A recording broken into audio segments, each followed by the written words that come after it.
लोग आप मुझे बताओ ना कहाँ से रोड कितना आप भी सर देखिए रहमतपुर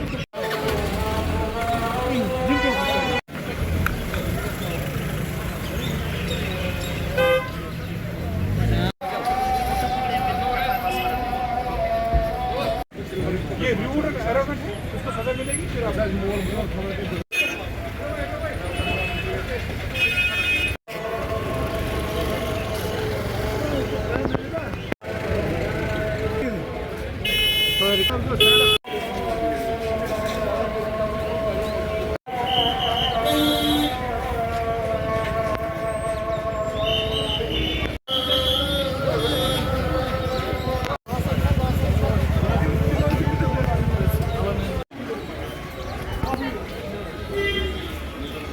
हाँ सर बिल्कुल ठीक है सर।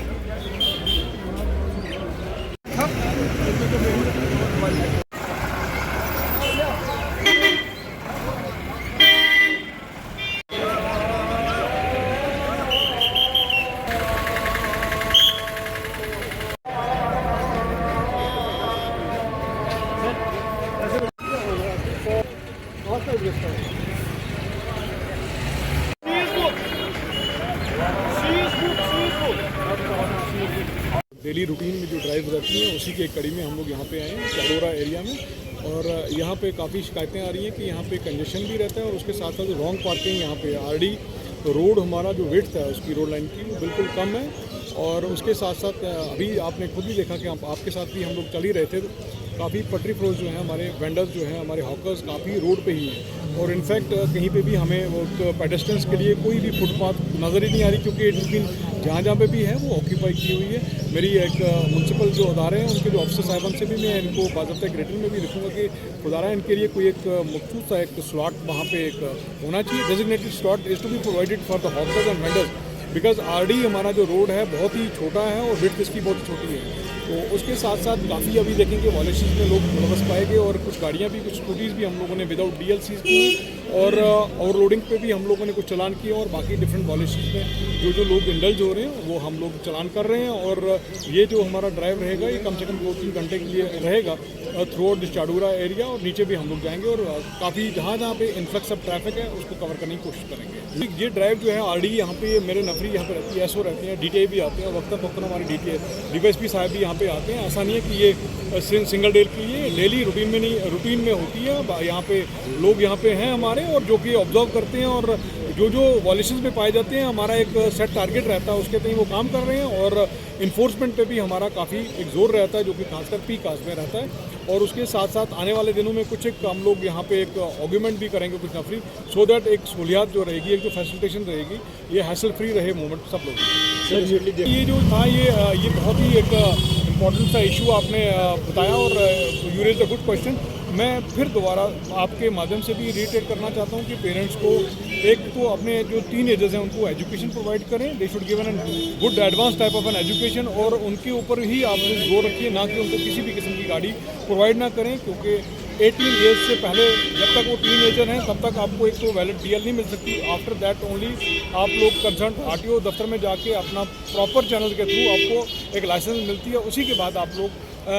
गाड़ी चलाएं या 2 व्हीलर 4 व्हीलर। और इसमें हमारे ज़ाब्ता है हमारे 199A में जो एक मोटर व्हीकल एक्ट का जो एक प्रोविज़न है उसमें आपको जो owner of the vehicle, it is not the parents, ये तो ओनर ऑफ द व्हीकल, वो उनको एक तो सज़ा एक मिल सकती है, पेनलाइज हो सकते हैं और they can be put behind the bar. और जो सेम अभी आप देखिए पर्चा लगा और अकॉर्डिंगली उनको सज़ा भी मिली है। और उसके साथ साथ जो टीनेजर है उसको कम से कम 25 साल तक उसकी लाइसेंस नहीं बन पाएगी, तो it's a drawback for that, and वो एक पश्चाताप रहेगा उस लड़के के लिए। तो मेरी एक एडवाइस रहेगी पेरेंट्स से भी और owners of the vehicle not to provide the vehicle to the teenagers. Sir UT से आपने अच्छा क्वेश्चन रेज किया कि अदर देन हमारे यूटी के जो बाहर से जो गाड़ियाँ परचेज कर रहे हैं they can purchase, but provided they should have a proper NOC. उसके साथ साथ जहाँ पे भी उनकी डिस्ट्रिक्ट्स हैं वो अपने कंसर्न आरटीओ दफ्तर में जाएं या फिर कमिश्नर ट्रांसपोर्ट के जो भी ऑफिसर साहब उनसे रुजू करें और वहाँ से जाके आप ओनरशिप जो है इट्स कंपलसरी और इट्स रिक्वायर्ड। अदरवाइज हम लोगों ने एक प्रोसेस जो स्टार्ट कर दिया हमने, जो मुहिम इसकी सीजर की, तो ये हम लोग मैक्सिमम गाड़ियाँ जो हैं और जो बाहर की हैं, क्योंकि ये भी पाया गया कि 3-3 साल से उनके पास गाड़ियाँ हैं बट उनका ना तो कोई एड्रेस है, ना कोई आता है, ना कोई पता है। तो इसमें हम लोग उनका जो गाड़ियाँ जो है वो सीज़ करेंगे। आप लोग जल्द अज जल्द, मैं आपके माध्यम से कहना चाहता हूँ कि आप अपनी ओनरशिप जो है वो ज़रूरी है, वो लाजमी है सर। अभी जो हमारी जो मौसम सरमा जो है इस वक्त उरूज पे है और इस वक्त चले कलाम का भी मौसम है और उसके साथ साथ अभी बर्फ़बारी भी हुई है और इनफैक्ट आगे भी प्रोडिक्शंस हैं। और जो भी एडवाइजरी हमारे दफ्तर से या फिर हमारे हेडक्वार्टर से निकलती है, दे हैव टू फॉलो। और अपना क्योंकि हिली एरिया भी, अब सरारशिप वाला भी इलाका है आपका, और भी कुछ एक हिली टेरेन है, जहाँ जहाँ आपको लग रहा है जहाँ पे स्किडी एरिया, वहाँ पे एंटी स्किड जो मैकेनिज्म है वो साथ में रखें। और उसके साथ साथ अपने डॉक्यूमेंटेशन जो है बहुत ज़रूरी है, आपके डीएल बहुत ज़रूरी है, फिटनेस बहुत ज़रूरी है, रैंडम चेकिंग ऑफ द। और उसके साथ साथ जो ओवरलोडिंग आप लोग करते हो, कुछ शिकायतें मुझे आ रही हैं कि यहाँ पे जो टैक्सी स्टैंड या सूमो स्टैंड कंसर्न है डेजिग्नेट, उनके जितने भी वो प्रेसिडेंट हैं या फिर जो भी उनके ओहदेदार हैं, उनसे मैं एक एडवाइस कर रहा हूँ कि आप लोग जो सेंटर में जो 4 यहाँ पे एक प्रथा चल रही है कि एक तो ड्राइवर के साइड से भी एक सवारी बैठाते हो, तो मेहरबानी करके आप लोग बाज आ जाएं। अदरवाइज सीजर जो है हमारे लिए एक वो रहेगा, हमारे पास है एक हथियार, we are going to seize vehicle, और ये टॉलरेट नहीं करेंगे आप लोग ओवरलोडिंग। और उसके साथ साथ अपनी गाड़ी को जो स्पीड का लिमिट है उसी के मुताबिक चलाएं। और